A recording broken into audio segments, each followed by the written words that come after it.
Tahun 1187, debu beterbangan di dataran Hitin. Di kejauhan, pasukan salib mulai goyah, dan di barisan depan berdiri seorang pemimpin, bukan hanya seorang jenderal, tapi simbol harapan bagi dunia Islam, Salahuddin Al-Ayyubi.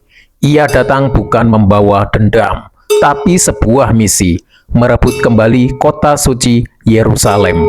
Bukan dengan kebencian, tapi dengan kehormatan. Tahun 1095, Paus Urbanus II menyerukan sesuatu yang belum pernah terjadi sebelumnya, yaitu Perang Salib yang legendaris.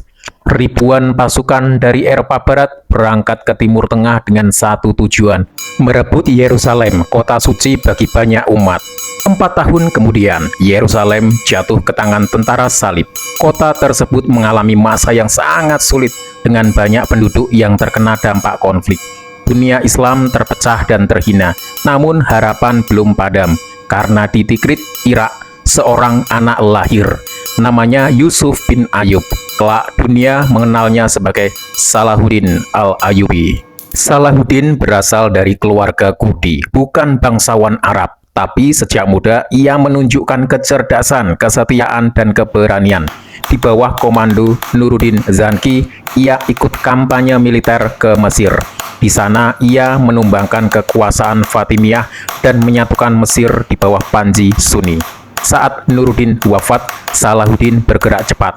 Ia tak hanya mempertahankan Mesir, tapi mulai mempersatukan Suriah, Hijaz, dan Yaman. Untuk pertama kalinya dalam puluhan tahun, dunia Islam bersatu menghadapi ancaman yang sama, tentara salib.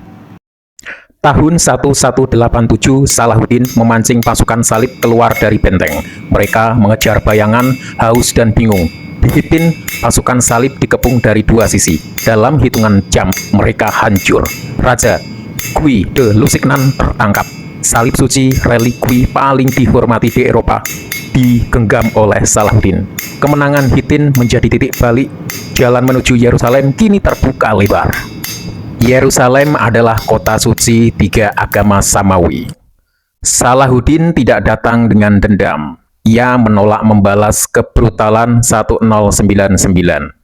Ia memberi jaminan keamanan bagi warga Kristen dan Yahudi, bahkan memberi waktu bagi pasukan salib untuk menebus keluarganya. Seorang raja yang merebut kota tanpa pembantaian. Inilah yang membuat Salahuddin dihormati bahkan oleh musuh-musuhnya.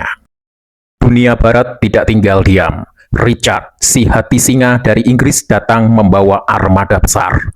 Perang salib ketiga pun pecah. Mereka bertempur sengit di pantai, lembah, dan gurun. Tapi Yerusalem tetap tidak tergoyahkan.